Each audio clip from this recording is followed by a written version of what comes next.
40b, right after the Mishnah. The Mishnah is a combination of different halachas.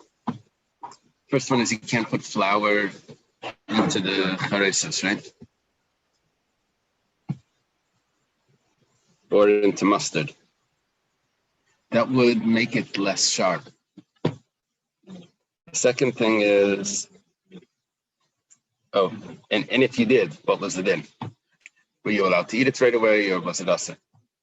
Second thing was, you can't cook the carbon pesach, not even in other liquids or in fruit juices. And then the third thing was the wastewater of a baker. It has to be spilled down. Okay, so we go to the first thing when we start the Gemara. Amar Rav Kana said about putting flour into charesas or putting flour into mustard. Rav Kana says that if you look carefully at the Mishnah, it says Ein Neisen Kemach L'Tei Charesas, Oy L'Tei Chardal, V'im Nasan Yechol Miyad, V'Meir Eisa. Rav Kana says that machlekes, that if you put it in, you can eat it. You can eat it right away, according to the Chachamim, according to Reb Meir not. That's only regarding chardal. It goes like this: Amar Rav Kana, machlekes l'teicha chardal. That machlekes, if you can eat it right away, is only if it was put into chardal. L'teicha chareses. But if it was put into mustard, but if it was put into chareses, which is this other sort of dip or something, everyone agrees that it becomes chametz and it has to be burnt immediately. You can't eat it. Rashi gives us the svara why we should make this distinction. He says because chardal is stronger, so it won't allow it to become chametz. We had a svara like this before, that maybe the chametz shrinks it up and it doesn't become chametz. Chardal is sharper, so it won't allow it to become chametz. And therefore, in chardal, we have a machlekes. In mustard, we have a machlekes. But in chareses, everyone says it becomes chametz. That's Rav Kana's opinion. What Rav Kana did was he put a comma in the Mishnah. Yeah, it's probably the same sort of chareses. Their chareses had vinegar mixed in. Yeah, but now we're talking about putting flour into the chareses. You're allowed to add flour. Usually, we're sort of careful. If you don't eat kabrats, you don't put your matzah near the chareses, right? You just put the maror, you dip the edges of the maror in and avoid it from touching the chareses. Here we're talking about taking mamish flour, not matzah, mamish flour, putting it into the chareses. So Rav Kana says that everyone agrees you can't eat it. And we have machlekes in the Mishnah. That's if you put flour into the chardal. Tanya Nami Hachid was also taught in a brayse. Ein nice and kemach l'tei chareses. Can't put flour into the chareses. V'im nasan yisaref miyad. And if you did, you have to burn it right away. L'tei chardal. But if it went into mustard, you see, Rav Kana had it correct. The brayse fits perfect. The whole machlekes is l'tei chardal. Reb Meir yisaref miyad. B'chamam yeichel miyad. The machlekes is regarding flour in mustard. Amar Rav Huna Breder of Yeshua. Amar Rav Nachman Amar Shmuel Halacha K'divrei Chachamim. Mustard is less of a problem. Mustard is sharper, so therefore it doesn't become chametz as fast. Chareses has the real problem. Now comes along Rav Huna Breder of Yeshua. He's a later Amira. And he says, in the name of Rav Nachman, in the name of Shmuel, it's the first generation Amira, that halacha k'divrei chachamim. The halacha is like the chum that you can eat it. What are we talking about? If you mixed flour into chardal, you can eat it. Yeah, you're right. You're right. It's a good question. Yes, he's asking. Why do you have to tell me? Of course, it's just the Chachamim versus Reb Meir. I'm sure it's always going to be the halacha like the Chachamim. It's a good question. I'm not sure. Amalei Rav Nachum by Yitzchak Rav Huna Breder Rav Yehuda. Oh, I'm sorry. It's Rav Huna Breder Rav Yehuda. I thought it was Rav Huna Breder Rav Yeshua.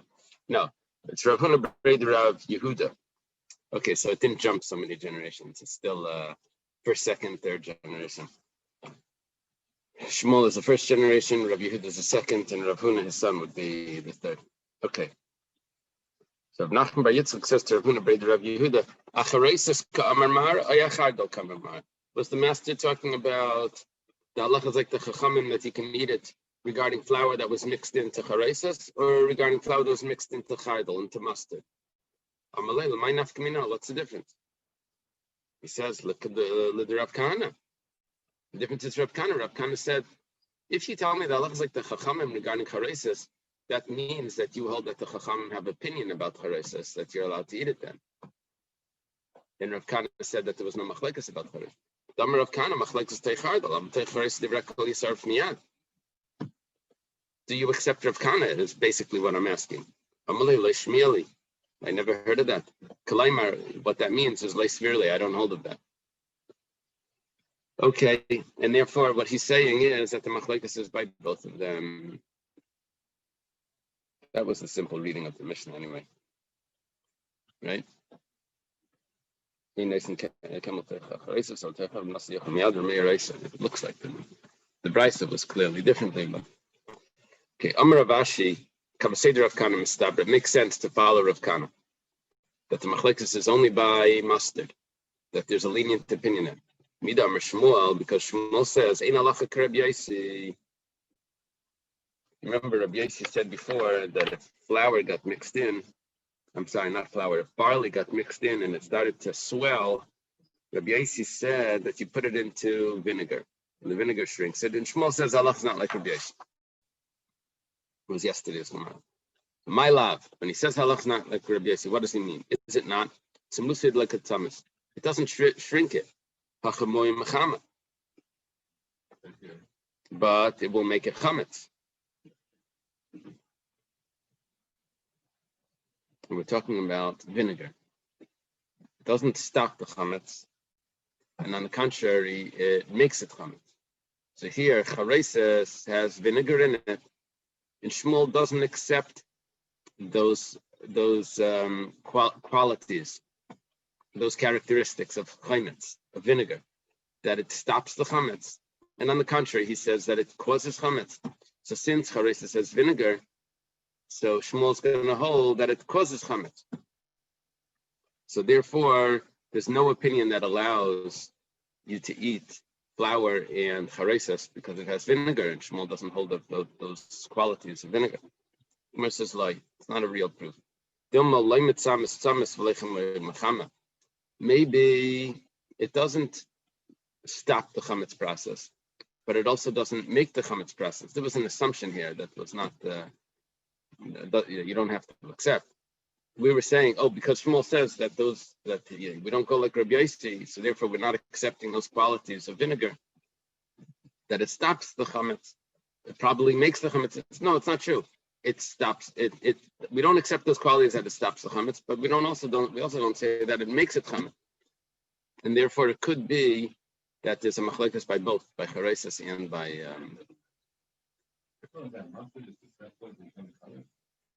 No, flour is susceptible to become chametz. Now, when you mix it into mustard that has whatever sort of juices in there, the flour that you just added could become chametz from the juices of the mustard. Right. We're talking about the flour becoming chametz because you added it. You would add it maybe to dull the sharpness, maybe. Yeah, when you get mustard, how much mustard is in there? I don't know if there's is there any mustard in it? No, I mean,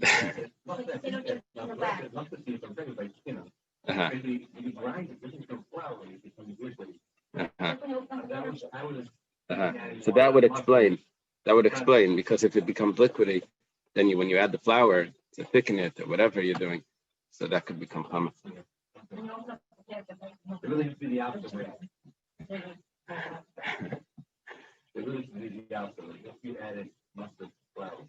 Oh, oh, yeah, yeah. Okay, now we go to the second case. So the second discussion of the Mishnah regarding cooking the Korban Pesach.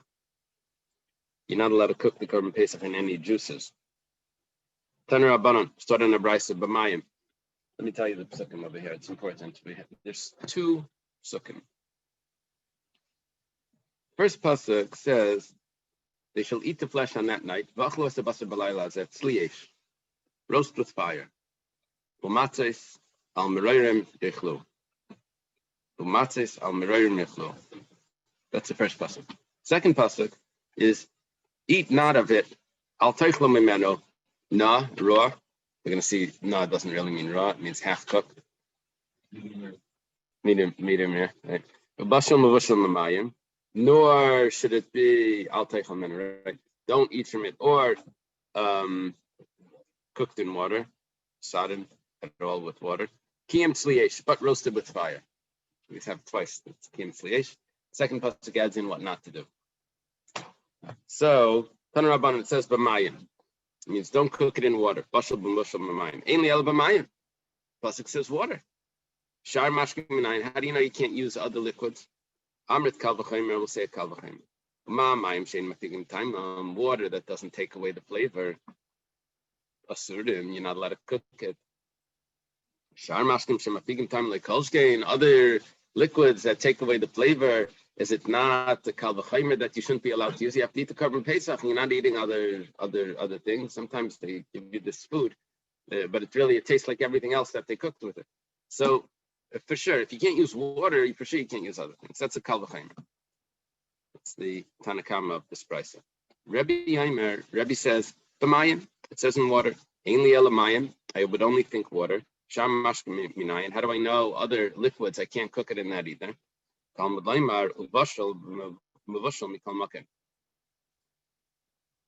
There's an expression over here that's the word uvashal is a ribuya, can't be cooked.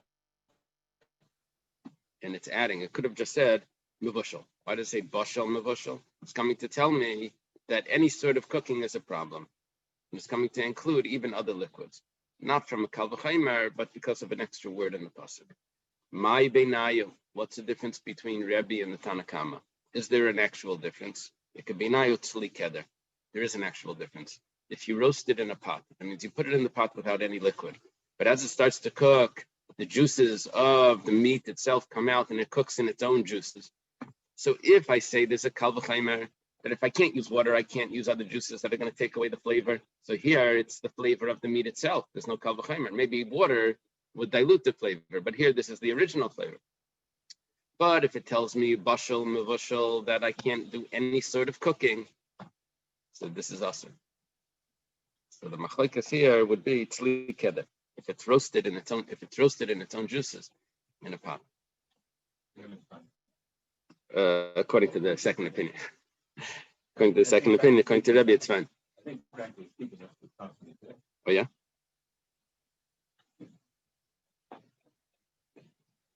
Let's see, I don't know. I thought the definition of roasting is you're going to need to know. Korban Pesach, you're going to need it. Officially, it's put on a spit. No, there's a problem. It's a problem. We clearly don't pass them like this. There's a... The other way around. In order for us to eat, the only reason can I eat meat that is roasted alone. If you add liquid, then it's fine. The liquid that comes from the animal itself is not. Oh, that's the other side. That's a rabbinical. Okay, so we have an issue. You were going to see in the Gemara later that not that from the right if a little bit of the liquid dripped onto the pot, onto the oven, because you roasted it in the oven, you put the fire and you put it in the spit above the oven. If a little bit of the liquid dripped onto the oven and it came back onto the animal, onto the flesh, you have to cut that part off because that was liquid that was cooked and it comes back. It's not supposed to be. You have to cut that part off. So what are we talking about over here? Here we're talking about just getting malchus if you eat it. Right? If you know. If it touched the side, there's issues over here. Taisus quotes that Gemara.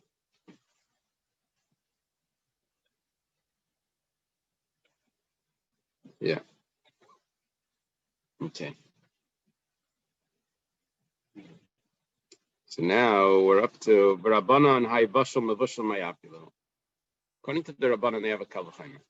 They say you can't use other liquids from a Kalvachimer. Rebbe uses the pasuk. What do the Rabbanan do with the pasuk? So the Rabbanan need the pasuk like the Tanya, so it was taught in the Brisa.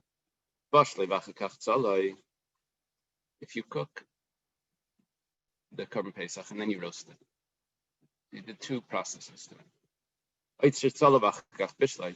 Or first you roasted it and then you cooked it. You're chayav malchus if you eat it. We said clearly, you're not allowed to eat it. Kiyim tzliyesh, only roasted. And here you did these other things. We can understand if you cooked it first and then you roasted it. Chayav the habashlai. You chayav because it was cooked. You cooked it first. But if you roasted it and then you cooked it, you already roasted it.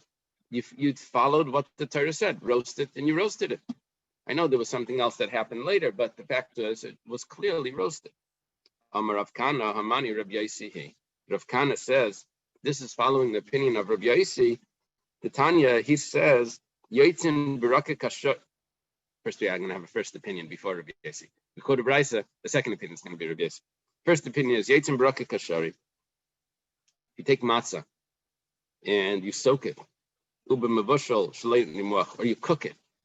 You make like matzah brai or something, but it doesn't dissolve. It's just cooked.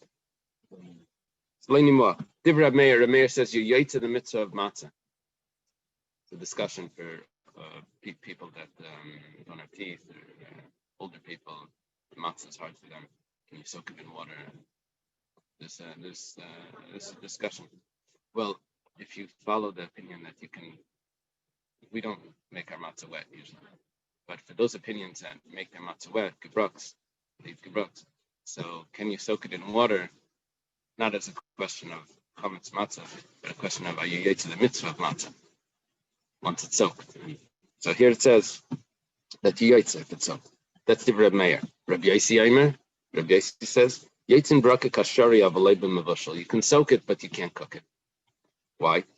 Even if it doesn't dissolve. He says that if you cook something after baking it, it becomes cooked. It changes what it is. So when the pasuk says don't eat it cooked, I know you roasted it, but if you cook it after you're roasting it, it becomes cooked. There's yesh bishal achar afiyah. So therefore, we just brought a brisa that's discussing matzah. Yesh bishal achar tzli. Let's take it over to the roasting of the Korban Pesach. If cooking it after baking it is an issue, so cooking it after roasting it would be an issue, and that's the opinion of Rabbi Yaisi.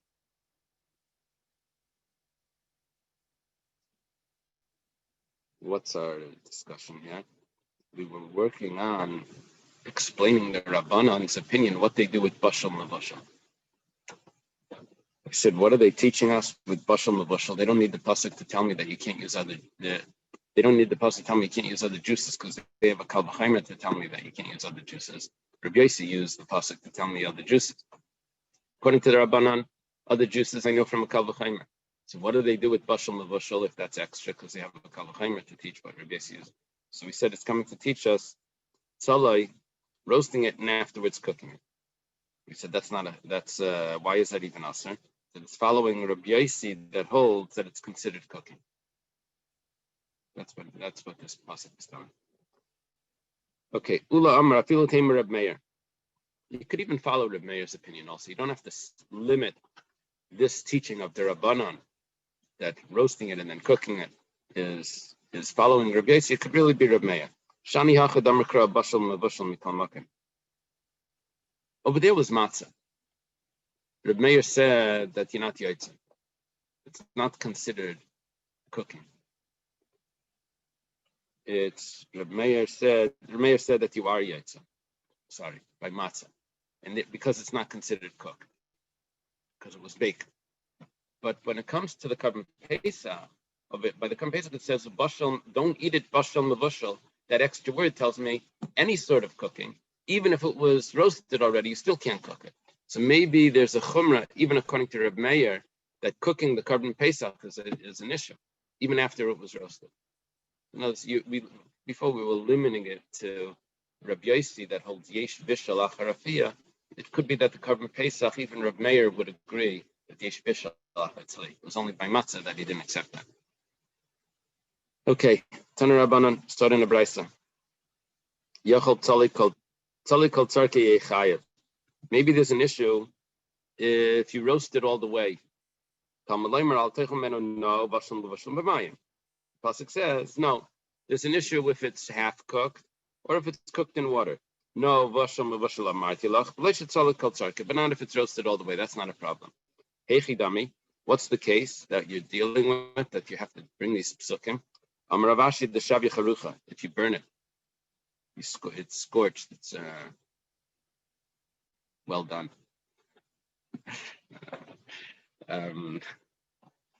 Yeah, it's one of the things that you don't think about the Korban Pesach. It's like, hey, you burnt the Korban Pesach. Yeah, there's a lot of things that you have to take. Well, here we needed a pasuk to teach me that it's still kosher if it's burnt. Yachol tzal yechayev. Probably you're not supposed to. That's what it's saying. Maybe you're chayev for something because you're supposed to eat it sliesh. This is beyond sliesh. This is what do they call this? Rashi quotes it. It's not sliesh, it's kliesh. Kali, right? Lav slieshu ela kliesh, the sarah.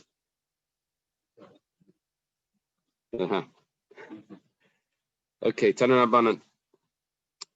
Started in the Brisa, Yochel Kazayas Chayev. Maybe if you eat a Kazayas that's raw, you're Chayev. I thought that's what not means. Obviously not. Talmud Leimar, the pasuk says, Al Techem Menu Na Uvashal Mevushal. No, Uvashal Amartilach V'lei Chai. Na apparently means half cooked, half roasted. I thought Na meant raw, and in the translation it's raw. But apparently from the Gemara, it doesn't mean raw. It means rare.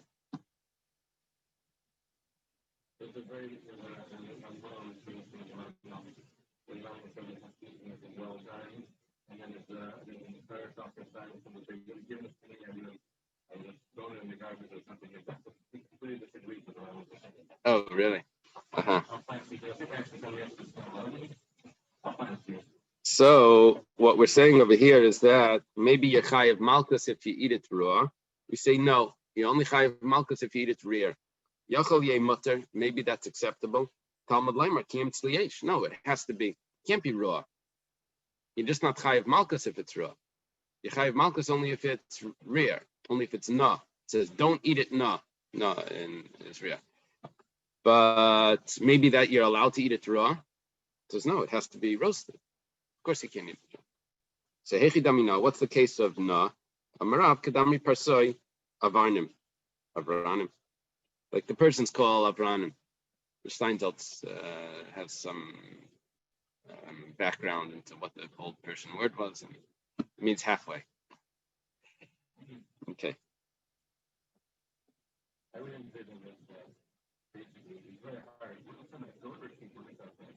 So it was possible to be a goat or a sheep.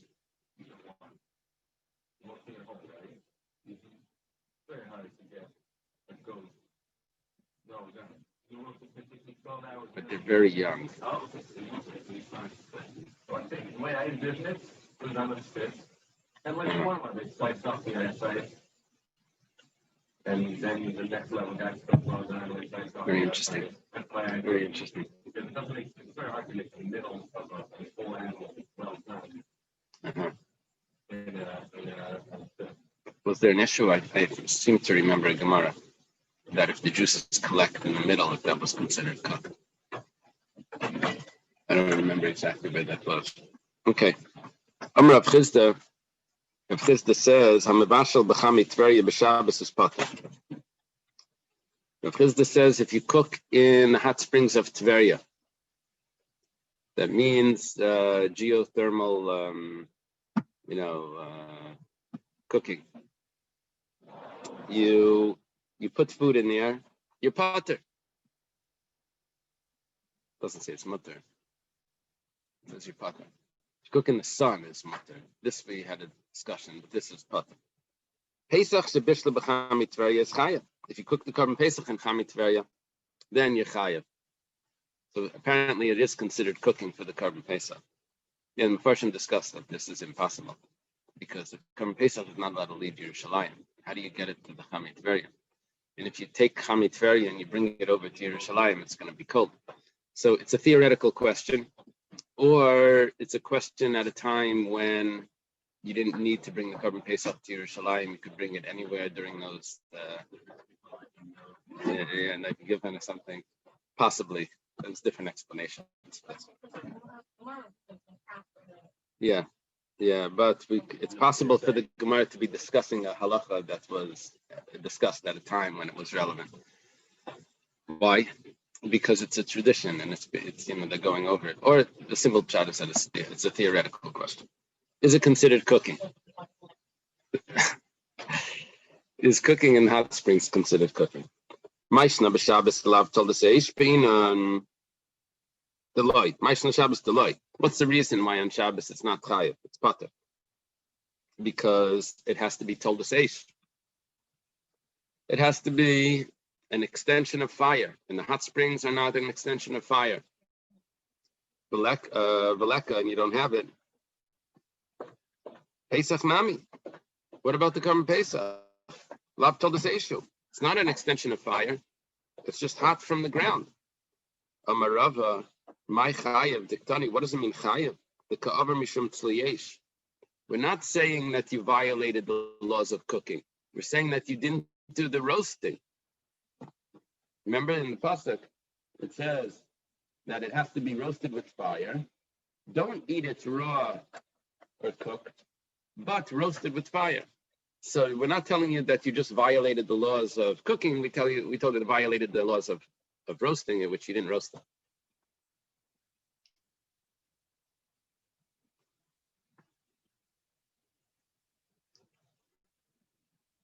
We're going to discuss if this is considered labsha b'chlolos. When we turn the page, we'll see if you have a prohibition that contains in it several details, if that's considered a lav that you can get malchus for.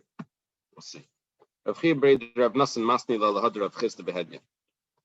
Chia, the son of Rav Nassan, teaches what Rav Chisda taught straight, direct, without us going through the question, as he incorporates in it the question and the answer into the statement of Rav Chisda.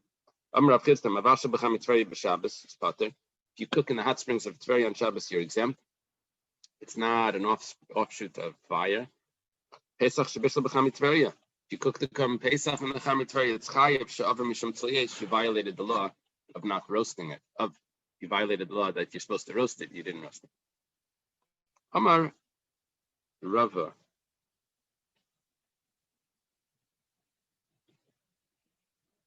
I have a star by me. I don't know what it's telling me. Amar Rava. Rava says, Achluna, if you eat it raw, I'll just translate it as raw. So that's what the English says. So then, like Yishtayim, you get malchus twice. Why do you get malchus twice? Well, you did two prohibitions. It was raw, and it wasn't roasted. Two prohibitions.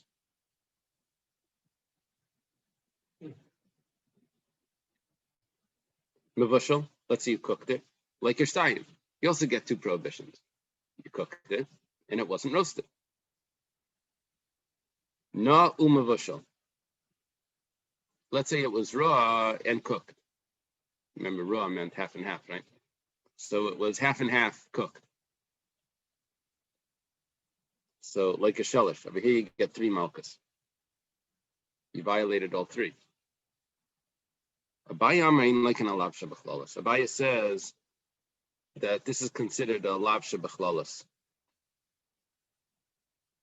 Lav shebachlolos. Any sort of cooking would be included in this. I'm not sure if do you have any commentaries there? Anyone have any commentaries? Which is the lav shebachlalas? The tzli eish is the lav shebachlalas, or the cooking is a lav shebachlalas? Because there's so many different types of cooking, that's considered lav shebachlalas. It's a general prohibition, and the rule is there's different types of general prohibitions. Some general prohibitions are like this: don't. This is a famous one. Don't stand by the blood of your friend, and that has so many different interpretations. It has to do with testimony, and it has to do with eating before davening, I think. All types of different possibilities. So you don't get malchus for that prohibition. Over here,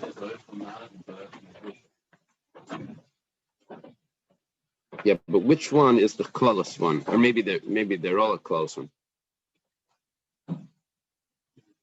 Abai is saying you don't get any malchus here. That's what it sounds like. Abai says no malchus because it's all a lav shebachlalas. It must mean that the whole thing is a lav shebachlalas. It's including when it says al teichelu. That al teichelu, don't eat, because there's so many details now. Don't eat it this or that or the other thing. All those details that creates a lav shebachlalas.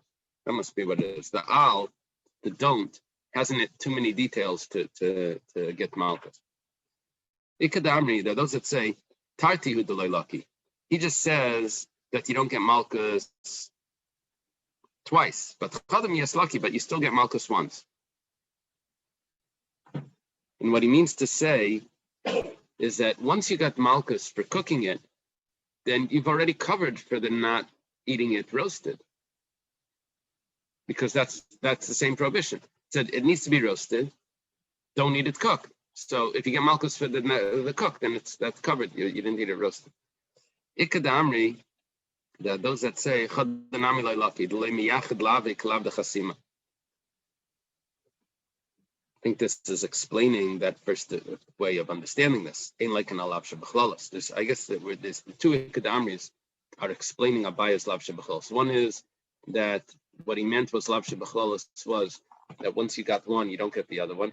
And the second interpretation here is you don't get any of them because we learn malchus from leisachsim sherbedishay. Don't muzzle an animal when it's threshing, and it's very clear that is only one restriction. Don't put a muzzle on the animal when it's threshing. But any other prohibition that we have in the Torah that's not similar to that prohibition, because it contains more details, then leisachsim sherbedishay, then the straightforward prohibition of muzzling an animal, so then you don't get any malchus for that. So what Abaya would be saying here is that you don't get malchus b'chlal because it's not similar to leisachsim. Okay. What we do now is we make a comparison to what we just did for eating a Korban Pesach.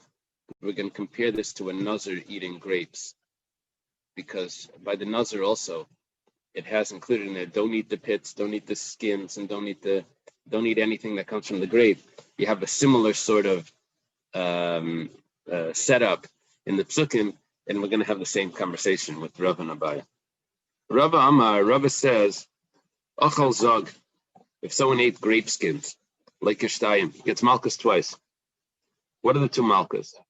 The problem is, he says, Zog la yaichal. It says you shouldn't eat the grape skins, and it also says Mikol sheyasa hagefen migefen hayayin mechetzanim. There's another pasuk that says that anything that the grape that the vine that's produced by the vine you shouldn't be eating. Chartzan, if he eats the pits, like Ishtayim, gets malchus twice. The same issue.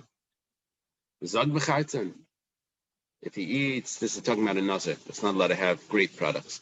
If he eats the skins and the pits of the grape, like a shalish, you get malchus 3 times because he ate the skin, the pits, and anything that comes from the grape. What's the fourth?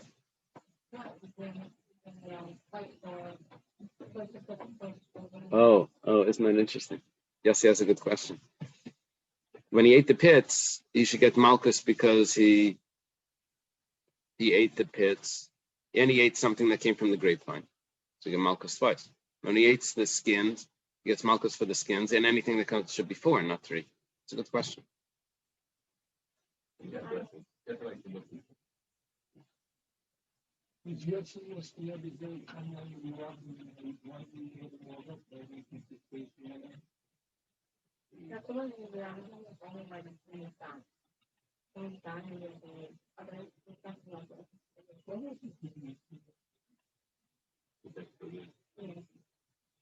Maybe the answer must be that when he ate them, must be the answer.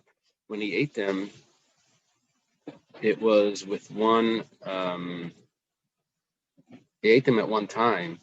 They both went under the same prohibition of don't eat any products of it wasn't a separate eating. So therefore, that was one prohibition that prohibition covered both. It was in one sitting, right? Something like that. Okay. So very good. The Bayamar ain't like an alav shebachlalas. You see, we're going to ask that question. Abaya says that you don't get malchus for lav shebachlalas. This is a general prohibition because it includes in it those details. So you don't get malchus. Ikad amri. Some say what the Abaya meant is that you don't get malchus twice, you only get malchus once. Others say that you don't get malchus at all because it has too many details in that, and it's not similar, it's dissimilar to the don't muzzle an animal while it's threshing. Okay, Taner Rabbanan was taught in the Brisa. Achal kazayas nami ba'idyaim pater. Kazayas nami shechashecha is chayav. If you eat the Korban Pesach while it's still daytime, you're not allowed to eat it while it's still daytime. You have to eat it at night. But if you eat it during the daytime and it's raw, you weren't supposed to eat it at all. And it's not supposed to be eaten raw. The question is, if you ate it raw during the daytime when you weren't supposed to eat it. So the Gemara is suggesting like this. If you ate it when it's raw during the daytime, you're pater. It's only chayav at night if you ate it raw. Achal kazayas. No, it's malchus. So if you ate it during the day when it's raw, if you ate it at night raw, no, because you ate it at night raw. Achal na, emphasis on the na. You ate it at night when it was raw, or half, right? We said nam and half. Achal kazayas tzlimi ba'idyaim. Okay, there's one more detail here that we need to recognize, and that is that the Korban Pesach needs to be eaten in a group. You're not allowed to eat it in 2 different places. One group, one sitting, one eating. So if you ate it during the day, and you ate it properly, it was roasted. Maybe now you can't eat it at night because it's already considered a second eating, and you've ruined yourself. If you eat it with the group now, then it's like in 2 places. So it says, like you didn't violate that rule, and it's still considered one eating for that evening. But if you had a kazayas already at night, then you can't eat it together with the group if they're sitting somewhere else. Tanya Idach, there's another brisa that says,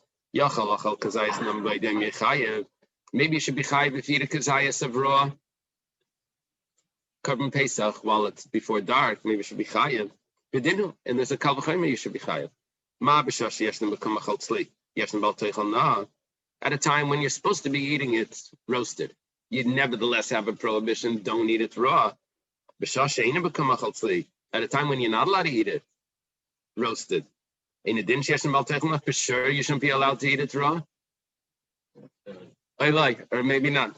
Maybe that's not necessarily so. At a time when you're not allowed to eat it, when you're not allowed to eat it at all, you're not allowed to eat it roasted. That's the time, which means while it's still day. That's the time when you're not allowed to eat it raw. At a time when you are allowed to eat it roasted, then you're allowed to eat it raw. This is way out. This is what? Yeah, I'm allowed to eat it raw. So and then the Gemara is suggesting over here that maybe don't eat it raw while it's still day. But at night, you're allowed to eat it roasted. You should be allowed to eat it raw. Just 1 second. Baltitama, don't be worried, don't be like astonished about this statement. Because you used to not be allowed to eat it. Now we already let you eat it roasted. So you should also be allowed to eat it raw. Yeah. Talmud Leimar, so for this the pasuk says,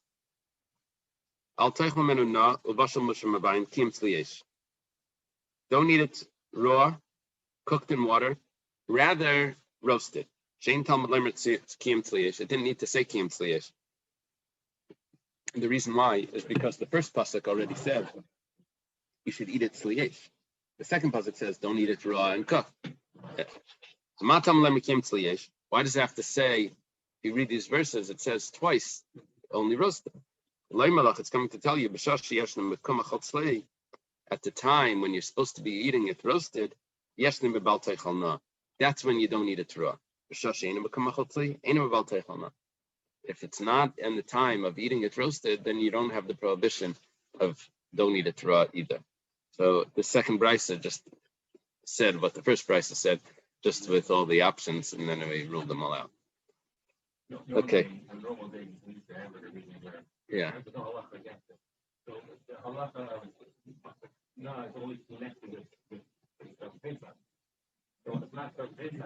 Right. Right. The problem is this is a carbon Pesach, but it's not the time of eating it yet. No, it was shechted and the blood was sprinkled. It's all, it's a carbon Pesach. You just ate it too early. You're supposed to wait for the nightfall. Rebbe says, Ekrani bashal. I read the word bashal. Matam aleiman mebushal. Why does it have to say cooked? It already says cooked. Sheyachal, because I could have thought, that the problem is only if you cooked it after dark. How do you know if you cooked it during the day? It's a problem. It's coming to tell me, bashal mevushal, that even if it's cooked during the day. 1 second. We had before. Rebbe said that I can't use bashal and mevushal, that I can't use shar mashkim, Talmud Leimer bashal mevushal. We had a whole question for what did the Rabbanan do with bashal mevushal, because they had a kal v'chaimer. But Rebbe Danasi, when we started this Gemara, he says that bashal mevushal teaches me other liquids can't be used besides for water. He didn't use the kal v'chaimer, he used bashal mevushal. And the Gemara just threw into that sleek keder as well, that if it's roasted, because if I don't use the kal v'chaimer, then sleek keder is also asa. So Rebbe already used bashal mevushal. So the Gemara says, Im kein lemakra oy bashal bashal oy mevushal mevushal. If you want to make a double expression, so keep this expression the same. My bashal mevushal, shamat minitarti is coming to teach me two things. One is that I can't use other liquids in the cooking, or sleek keder, or even its own liquids. And the second thing is that I can't cook it during the day either. It's not just at night, it's even during the day. Okay, let's leave the Gemara over here.